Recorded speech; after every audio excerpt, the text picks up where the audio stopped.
Sarvepalli MLA Somireddy Chandramohan Reddy అవినీతిపై కాణిపాకంలో ప్రమాణానికి మాజీ మంత్రి కాకాణి గోవర్ధన్ రెడ్డి డిమాండ్ చేశారు.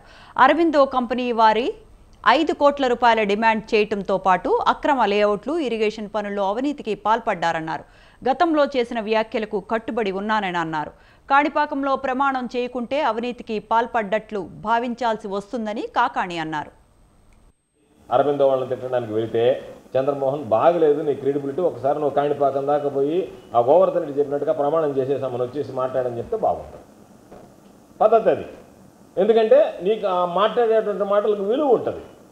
అదేమీ లేకుండా నువ్వు నేరుగా ఇక్కడి నుంచి పోయి పాపం వాళ్ళని రోజు అదే పదే తిట్టడం, బ్లాక్మెయిల్ చేయడం బాగలేదు.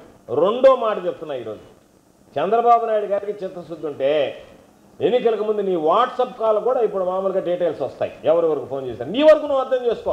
నాకు చెప్పలేదు, మాకు చెప్పలేదు, ఎవరికి చెప్పలేదు. చంద్రమోహన్ రెడ్డి వ్యక్తిత్వం ఎట్లాంటిది అనడానికి నేను చెప్పినటువంటిది అవునా కాదా, నా మాట నిజమా, చంద్రమోహన్ నిజమా అనేటువంటిది తెలియాలి అంటే వాట్సాప్ కాల్ డేటా తీ.